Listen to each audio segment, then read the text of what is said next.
tonight I'll be presenting on the rise and fall of the American middle class, or as I like to call it, the rise and fall of a loyalist zeitgeist. The term loyalist is used here to describe middle class nationalism and loyalty to American capitalism, as in a middle class idealism which upholds the idea that the mythical American dream is some kind of material reality, which is also claimed to be historically and morally righteous. So I wanted to start with some definitions because, I know there are some Marxists and leftists who, for good reason, believe that the very existence of a middle class under capitalism is a bourgeois myth. And again, as I said, it's understandable given the stark class divide between the capitalists and the working class in our current moment. However, I've included some definitions here to show that analyzing the material existence of a middle class under capitalism is not just a bourgeois tendency. So, for the bourgeois definition, usually middle class is defined as a socioeconomic group generally positioned between the upper and lower classes, characterized by a range of incomes, occupations, and lifestyles that are neither excessively wealthy nor impoverished. And throughout the history of Marxism, there have been a number of different definitions for the term or the idea of the middle class under capitalism. So Marxist writers have used the term middle class in a number of ways. And in the first sense, it was used for the petty bourgeoisie, it's in the urban merchant and professional class that arose between the aristocracy and the proletariat in the waning years of feudalism. Now, Bella Kuhn's definition of the lower middle class from one of the readings for tonight defines it as this middle class, the lower middle class, as the Communist Manifesto proclaims, stands halfway between the proletariat and the capitalist class. Being a necessary complement of capitalist society, this class is constantly being reborn. Composed of extremely mixed elements of the pre-capitalist epoch, the so-called toiling intelligentsia, or the lackeys of the capitalist class. And finally, in the 20th century, there was the rise of a definition referring to the non-petty bourgeois middle class that was brought about by the category of professional managerial or salaried labor in areas like business administration, medicine, law, IT, etc. The professional managerial class seeks higher rank status and salaries and tend to have incomes usually above the average for their respective country. So I wanted to go through the 1930s onward, specifically because the middle class and middle class idealism, as we currently understand it, came into being between the 1940s and 1990s. And as we'll see later on, capitalist contradictions that exploded in the 21st century fundamentally changed class relations, which have rendered the middle class as an ever-shrinking political, economic, and social minority. So starting with the 1930s, with capitalist crisis and class struggle, at the height of the Great Depression, which was arguably the worst financial crash in the history of capitalism, there wasn't really the idea or material existence of a quote unquote suburban American. Most urban Americans fell into the camp of the proletariat, and they comprised mainly of first or second generation European immigrants, as well as Black workers that abandoned the Jim Crow South during the Great Migration to core urban cities in the Northeast in search of work and freedom from apartheid conditions. The intersectional interests of this urban proletariat seamlessly coincided with communism's influence on the global labor movement at the time, which was unquestionable during this time period and greatly concerned both liberal and conservative wings of the bourgeoisie in the United States. Even though, of course, the many failures of the communist movement at the time, especially under the influence of the Stalinist Comintern, cannot be forgotten. Now, the international financial crisis that was the Great Depression had also brought about the rise of fascism in Europe, making liberal bourgeois capitalism appear obsolete as a political and economic project. But in response to the Great Depression, during this time, organized labor, the unemployed and dispossessed masses, and early civil rights groups rose to prominence in both individual and combined struggles as a response to these miserable conditions.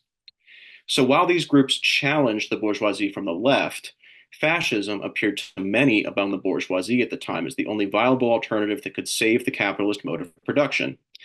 That is, until Europe's fascists declared war on both the Stalinist East and the capitalist West. And within a decade, capitalism's most severe crisis would be superseded by the economic and political demands of World War II. Here are some strikes and demonstrations during the Great Depression that I wanted to mention as well. So between 1930 and 1941, before the United States' entry into World War II, there were 27,000 work stoppages due to ongoing labor struggles and strikes across the continental United States. While much of this activity took place in urban core cities in northeastern states with a disproportionate number of manufacturing sectors, such as Ohio, Pennsylvania, Michigan, New York, etc., strikes and other mass demonstrations were happening everywhere. Examples included, but were not limited to, the Minneapolis General Strike of 1934, organized by the Teamsters and the Trotskyist Communist League, the California Agricultural Strikes of 1933, headed by Mexican and Filipino workers, and the Don't Buy Where You Can't Work boycotts led by black workers against racist employers, excuse me. As the United States entered the Second World War in 1941, the Communist Party, under the influence of Stalinist foreign policy, retreated from both organized labor uprising and civil rights struggles in favor of a popular front struggle against European fascism. And Firebrand does have plenty of good materials on this particular period and the failure of the Communist or the Stalinist Party at the time. Therefore, because of this, class struggle against both the domestic ruling class and the threat of global fascism was deemed impractical by the Stalinists. Many white working class American Stalinists agreed with this approach, thereby aligning with the liberal bourgeoisie and abandoning many of their non-white proletarian brethren who were still being rapidly oppressed and exploited by American capital, which of course did not cease during the war, especially if they were sent to fight in Europe or Asia. After the war ended, this approach would prove to be fatal for the Communist Party and the American Communist movement in general, as the rise of McCarthyism, the post-war recovery of American capitalism, and the redistributive policies of the New Deal would collectively eliminate the question of class struggle from mainstream American politics. So, from 1945 to the 1950s, we saw tremendous economic recovery of capitalism, a selective upward mobility, and the creation of a new middle class. So, the New Deal, which was more or less a Keynesian economic and political program that was conceived and implemented during the Roosevelt administration, brought about a redistributive economy with a strong public sector that benefited certain sections of the working class, especially workers in manufacturing sectors that boomed during the war period and continued to flourish afterwards. However, due to political redlining and ongoing discriminatory practices which excluded non-white, black workers, and women from many government programs and jobs or sectors that paid higher wages, the New Deal primarily benefited sections of the urban white working class that had either fought in World War II or worked in niche manufacturing industries which had grown dramatically. For example, the GI Bill, which was passed by the Roosevelt administration in 1944, did not address any barriers to accessing higher education that were experienced by Black veterans, women veterans, queer people, thereby disproportionately benefiting white male veterans from working class or bourgeois backgrounds.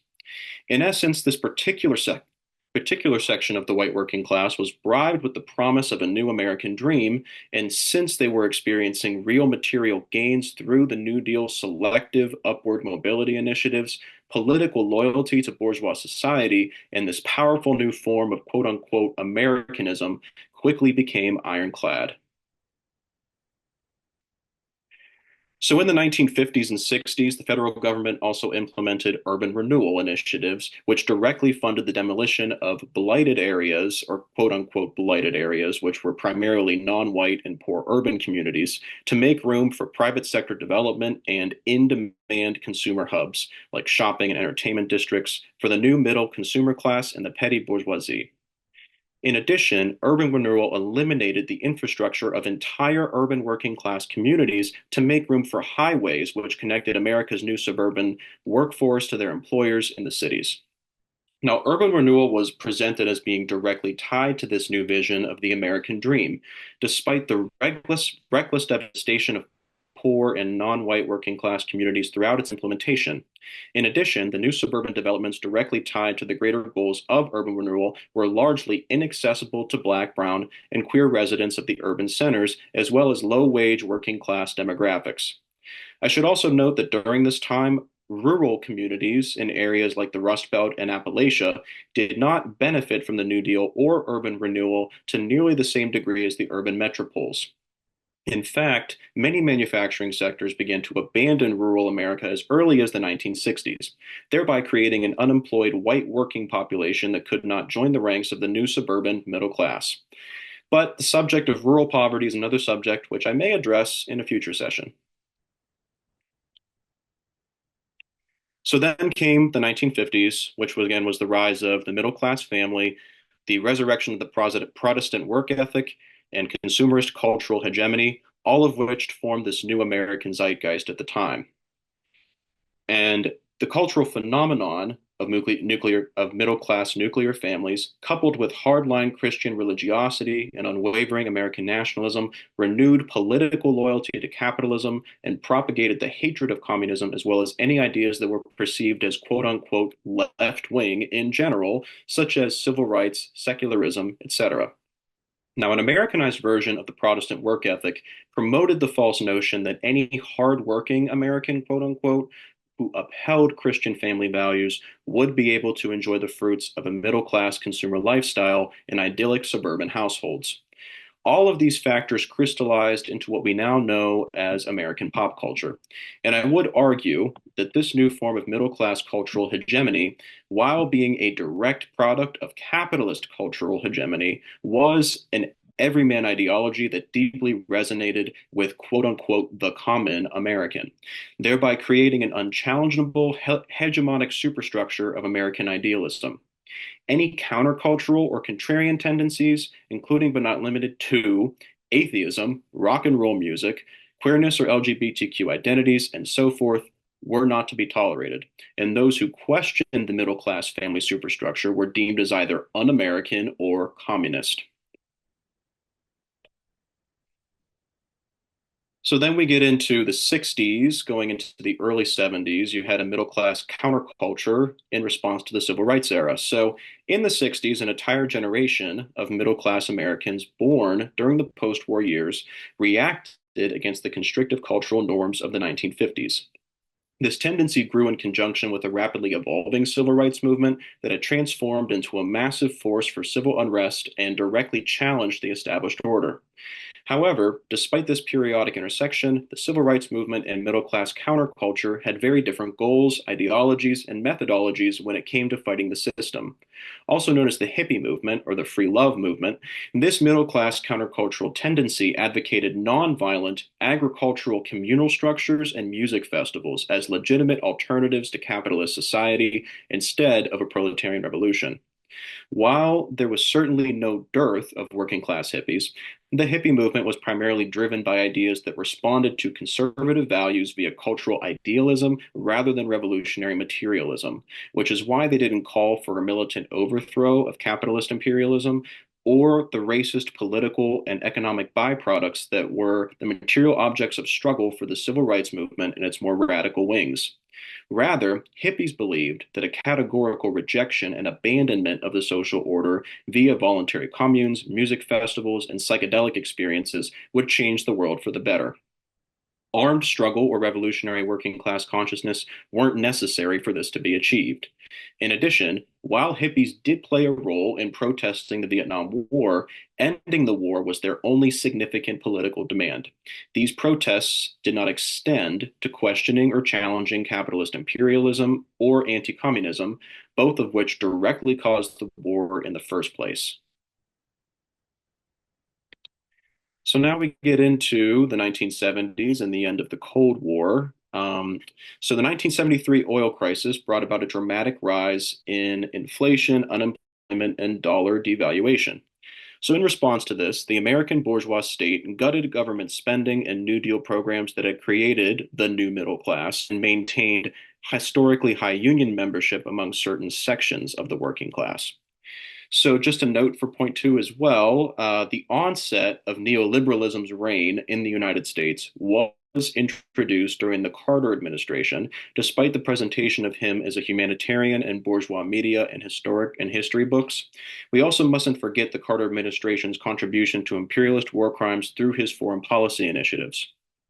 So, in addition, this austerity focused response to stagflation, which coincided with the rise of neoliberal politics and economics, was coupled with state repression of the more radical proletarian organizations that had grown exponentially during the civil rights era, such as the Black Panthers. In turn, progressive and radical energies of the civil rights era were crushed by the bourgeois will to curb inflation and reinsert the dominance of American capital domestically and internationally.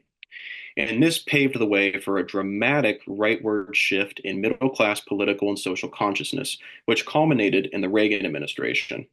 And just to note, Reagan also directly appealed to the evangelical Christian nationalists and other far right elements of the middle class that had clung to the social conservatism of the 1950s and had rejected the civil rights movement.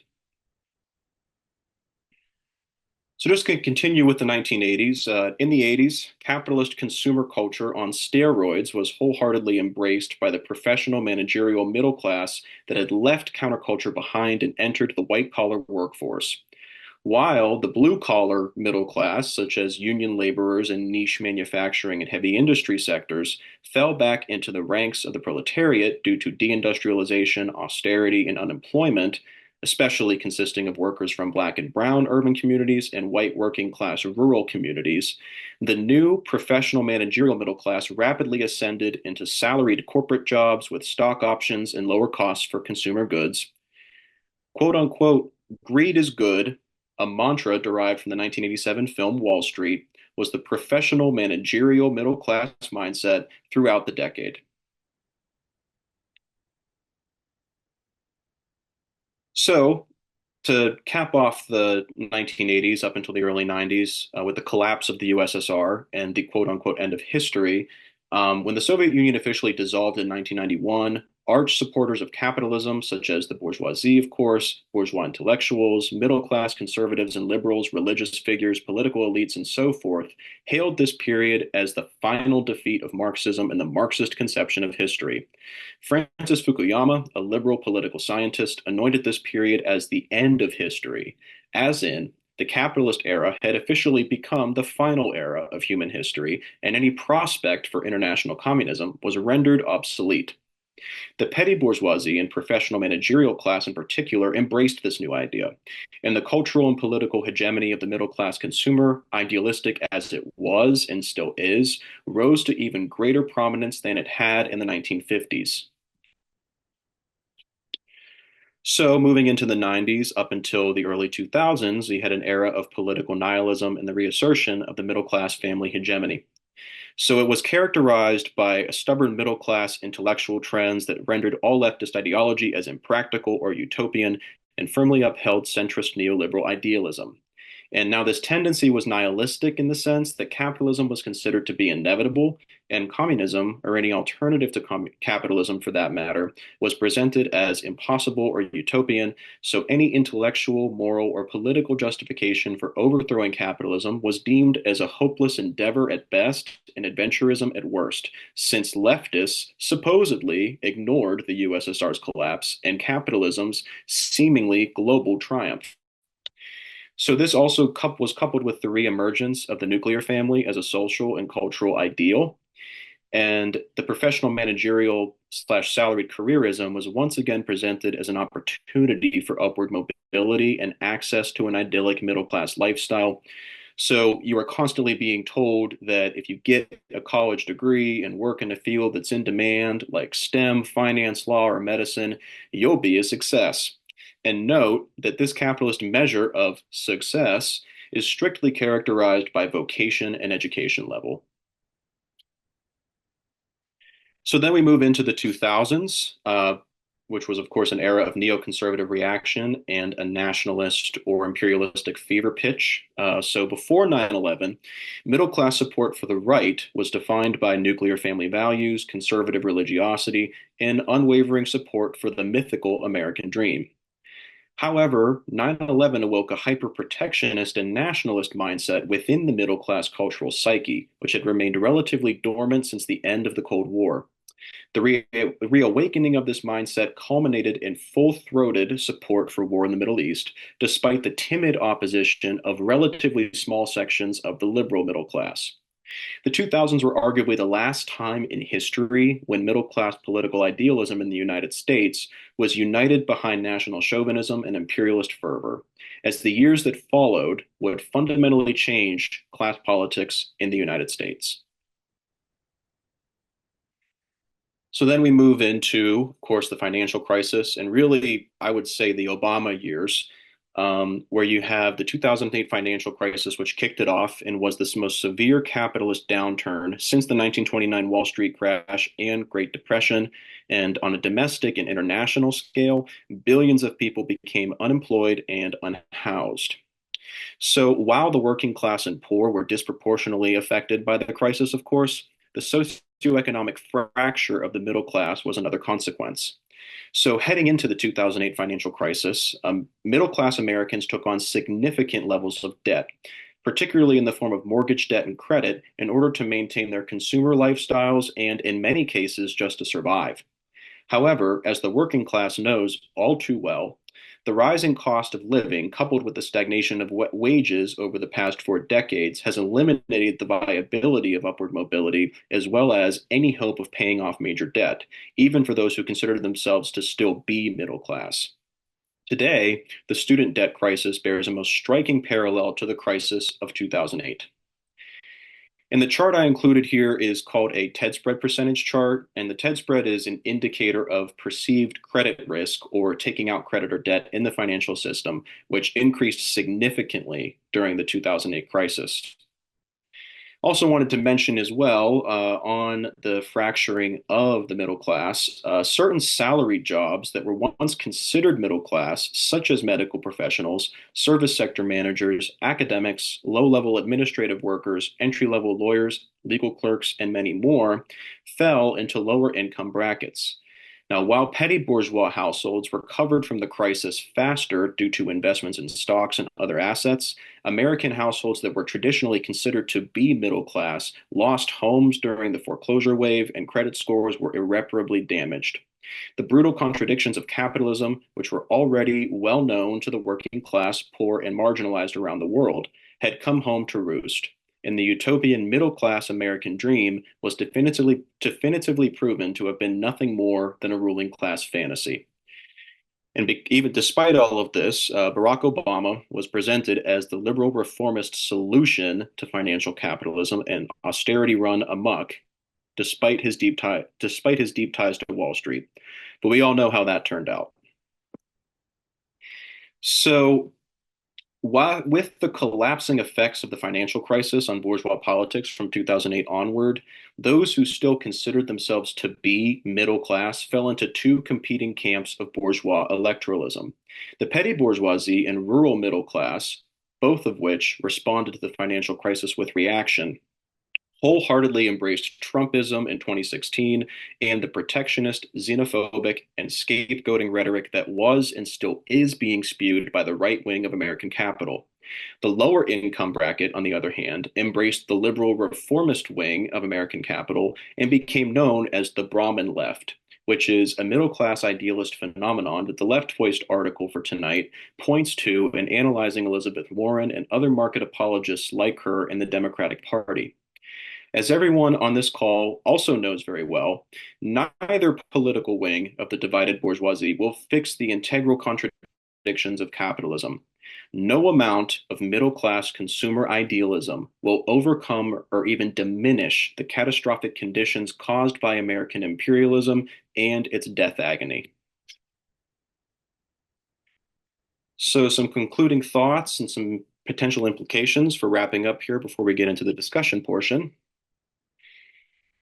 As we know, the middle class ideal, or the mythical middle class American dream ideal, is a dead end, and we need a revolutionary proletarian alternative.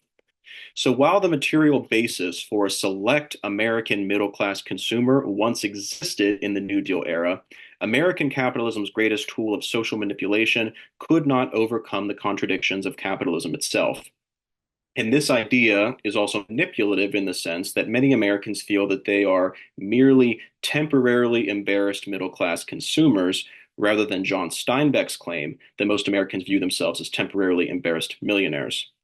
However, I would say that not all of this means that everyone from a middle class background will automatically be reactionaries or liberals. There may be those who become fellow travelers of the revolution or even become open to Marxist ideas. But making capitalism more fair and equitable or redistributive was never the solution in the first place. Capitalism can never be fixed to meet human need. Instead, the solution is proletarian revolution and international communism. Thanks, comrades.